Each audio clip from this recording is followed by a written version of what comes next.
সম্মানিত ভিউয়ার্স, আসসালামু আলাইকুম। আশা করি আপনারা সকলেই ভালো আছেন। আমি পারভেজ আবার আপনাদের সামনে হাজির হয়েছি আজকে 6 অধ্যায়ের আরেকটি আলোচনা নিয়ে। আজকে আমরা মূলত অধ্যায় 6 এর যে অহি বা শব্দভাণ্ডার রয়েছে সেই শব্দভাণ্ডারগুলো নিয়ে আলোচনা করব। আমরা আজকে অধ্যায় 6 এর শব্দাংশ বা যে শব্দার্থগুলো রয়েছে সেইগুলো নিয়ে আলোচনা করব ইনশাআল্লাহ। আসুন আমরা তাহলে অধ্যায় 6 এর যে ব্যবহার 1 এর যে শব্দকোষগুলো রয়েছে সেইগুলো নিয়ে আলোচনা শুরু করব। তারপর আমরা শব্দকোষ 2 নিয়ে আলোচনা করব। লক্ষ্য করুন, অহি মানে শব্দকোষ বা শব্দভাণ্ডার, আর ইল মানে হচ্ছে 1। অহি 1 এর হেডলাইন হচ্ছে নারা, অর্থাৎ আমরা এখন যেগুলো সম্পর্কে আলোচনা করব এগুলো মূলত হচ্ছে দেশবাচক শব্দ। এখানে মূলত বিভিন্ন দেশ সম্পর্কে ছবি দেওয়া আছে। আমি এর আগেও আপনাদেরকে বলেছি আমরা মূলত এই বইটাতে কালার প্রিন্ট দেখতেছি, কিন্তু আমরা যখন পরীক্ষার হলে পরীক্ষা দিব তখন কিন্তু কালার প্রিন্ট থাকবে না, তখন সাদা কালো হয়ে যাবে। তো তখন আপনাকে বিষয়টা বোঝার চেষ্টা করতে হবে। লক্ষ্য করুন, নারা মানে দেশ, নারা মানে দেশ। এখন বাংলাদেশ মানে বাংলাদেশ, কাম্বোডিয়া মানে কম্বোডিয়া, নেপাল মানে নেপাল, থংথিমুর মানে পূর্ব তিমুর, শ্রীলঙ্কা মানে শ্রীলঙ্কা,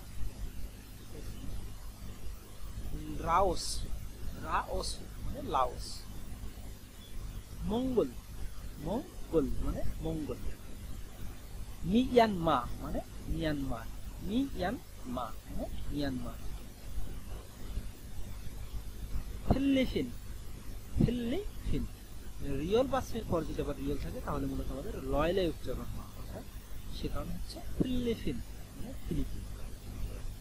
ভিয়েতনাম মানে ভিয়েতনাম, থাইল্যান্ড মানে থাইল্যান্ড, উজবেকিস্তান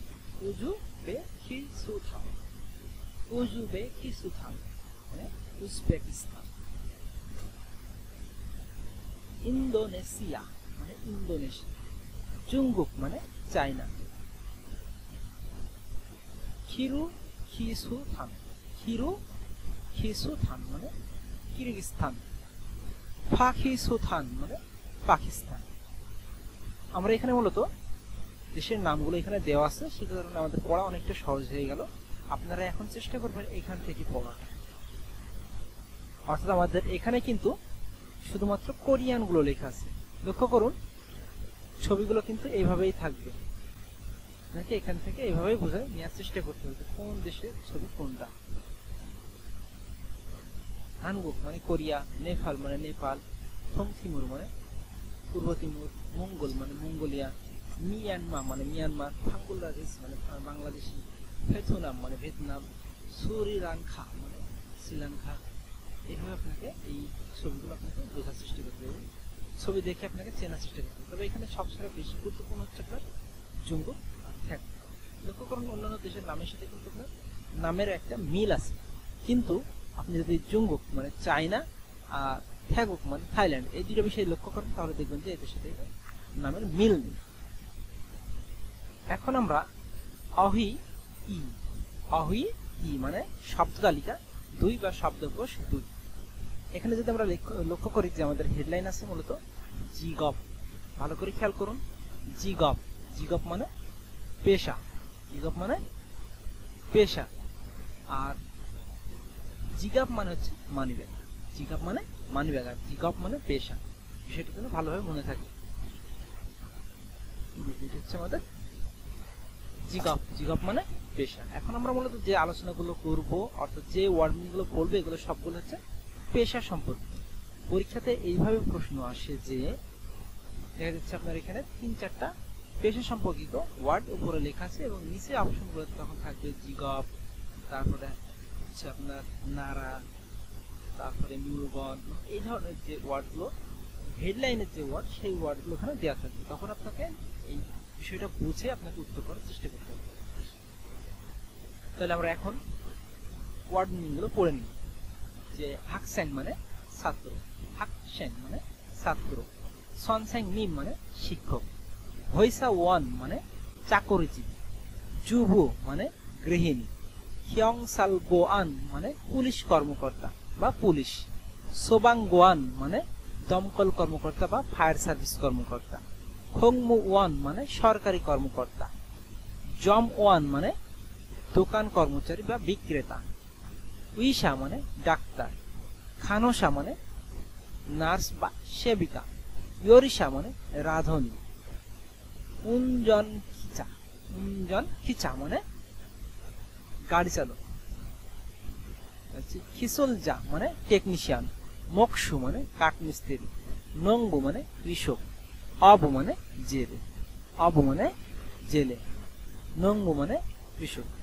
এখন আমরা এই ওয়ার্ড মিনিং গুলোই একটু আরেকবার অর্থ দেওয়া নেই এমন জায়গায় কি বলবো লক্ষ্য করেন। তাহলে আমরা প্রথমে হেডলাইন হচ্ছে জিগপ মানে পেশা, হাকসাং মানে ছাত্র, সনসাংনিম মানে শিক্ষক, হইসাওয়ান মানে কোম্পানির কর্মচারী, জুবু মানে গৃহিণী, হিয়ংসাল গোয়ান মানে পুলিশ কর্মকর্তা, সোবাং গোয়ান মানে ফায়ার সার্ভিস কর্মকর্তা, খংমু ওয়ান মানে সরকারি কর্মচারী, জম ওয়ান মানে বিক্রেতা, উইশা মানে ডাক্তার, খানোসা মানে সেবিকা, ইয়োরিশা মানে রাঁধুনি, উনজন গিচা মানে গাড়ি চালক বা ড্রাইভার, খিসুলজা মানে টেকনিশিয়ান, মকসু মানে কাঠমিস্ত্রি, নংবু মানে কৃষক, অবু মানে জেলে।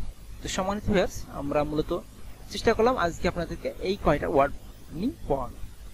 তো আমরা আস্তে আস্তে করে প্রতিদিন এইভাবে যদি অল্প অল্প করে পড়তে থাকি তাহলে ইনশাআল্লাহ আমাদের একসময় বইটা শেষ হয়ে যাবে। তবে আগামী দিন আমরা আলোচনা করব, এখানে দুটো গ্রামার আছে, একটা হচ্ছে ইমনিদা আর একটা হচ্ছে আমাদের ইমনিকা। আমরা মূলত প্রথমে দেখলাম ইমনিকা আর একটা হচ্ছে আমাদের ইমনিদা। এখানে আরেকটা বিষয় আলোচনা করা যায়, সেটা হচ্ছে লক্ষ্য করুন যে ইয়নসুপ, আমাদের কিন্তু ইয়নসুপটা অনেক অনেক গুরুত্বপূর্ণ। ইয়নসুপ আমাদের জন্য অনেক গুরুত্বপূর্ণ। আমরা যদি ইয়নসুপগুলো নিয়মিত প্র্যাকটিস করি তাহলে আমাদের একসময় বিন্ধানগুলো সম্পূর্ণ করার কোনো সমস্যা হবে না। লক্ষ্য করুন এখানে যে ফকি সরম মুনজাং উল ওয়ানসং হাসি, এই যে উদাহরণের মতো করে বাক্য সম্পূর্ণ করুন বা বাক্য তৈরি করুন। লক্ষ্য করুন এখানে মূলত লেখা আছে, দেখেন থুয়ান, এখানে লেখা আছে থুয়ান, আর বাক্যটা শেষ করা আছে এভাবে যে জনন থুয়ান ইমনিদা, অর্থাৎ তার নামের প্রথমে অংশে জনন এবং শেষ অংশে ইমনিদা লাগানো হয়েছে। তাহলে আমরা দেখলাম যে নামের প্রথম অংশে জনন এবং শেষ অংশে ইমনিদা যোগ করা হচ্ছে। এখন আমরা যদি পরের যে উদাহরণগুলো দেওয়া আছে নিজে সম্পূর্ণ করুন, যে দুইটা 1 আর 2, এখানকার আমাদের এটা যদি সম্পূর্ণ করতে হয় তাহলে আমাদেরকে প্রথমে এই যে জনন এখানে বসাতে হবে, তারপরে আমাকে নামটা বসাতে হবে, অর্থাৎ নামটা আমি এখানে বসাবো, তারপর আবার ইমনিদা আমি এখানে বসাবো, অর্থাৎ জনন রিহান ইমনিদা। ঠিক একই রকম ভাবে সফিকা যে নামটা রয়েছে এই অংশটা তো প্রথমে আমাকে মূলত জনন বসাতে হবে, তারপর হচ্ছে সফিকা, তারপর হচ্ছে ইমনিদা, অর্থাৎ জনন সফিকা ইমনিদা। এইভাবে আমাদেরকে মূলত এই বাক্যটা সম্পূর্ণ করতে হবে।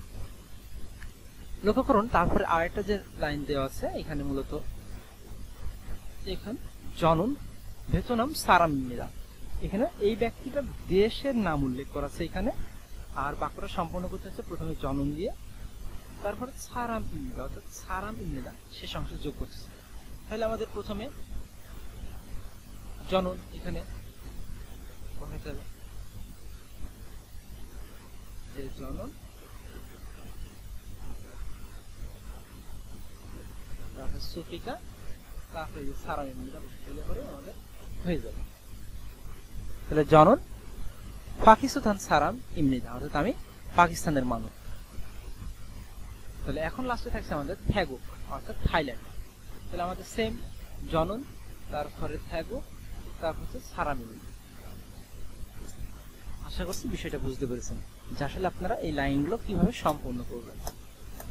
তারপর আসুন আমরা পরবর্তীতে দেখি যে আর একটা ইয়নসুপ যেটা আছে ইয়নসুপ 2, ইয়নসুপ 2 এ মূলত আছে যে এই যে আপনাকে এখানে ছবি দেওয়া আছে, ছবি থেকে ছবি অনুযায়ী আপনাকে এই দাগবন্দি নামগুলো মিলাতে হবে। তাহলে আমার প্রথমে হাকসেং, পরের ছবিটা হচ্ছে হাকসেং, হাকসেং, তারপর হচ্ছে যুব, যুব, তারপর হচ্ছে হইসাওয়ান, তারপর হচ্ছে খেনসাওয়ান।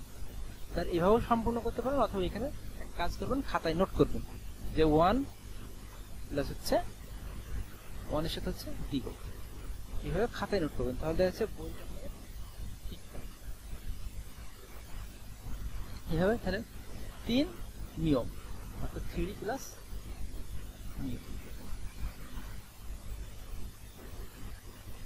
এভাবে সম্পূর্ণ করবেন। এখন আসি আমাদের যে গ্রামার ইমনিকা, অর্থাৎ আপনাকে এই যে হাকস্যাং লেখা আছে, হাকস্যাং পরে যোগ হয়েছে ইমনিকা দিয়ে বাক্যটা শেষ করেছে।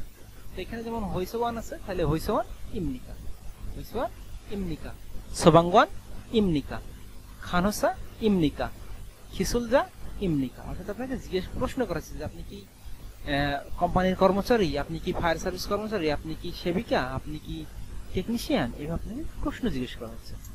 তো সম্মানিত ভিউয়ার্স, আশা করছি বিষয়গুলো বোঝার চেষ্টা করেছেন, আর আমি আপনাদেরকে বোঝানোর চেষ্টা করলাম। এখানে এই যে আপনার উত্তরগুলো এখানে দেওয়া আছে যে 1 সমান দিগত, 2 সমান গিয়ক, 2 সমান গিয়ক, যুব, 3 সমান নিয়ম, 3 সমান নিয়ম, যে হয়েছে 1।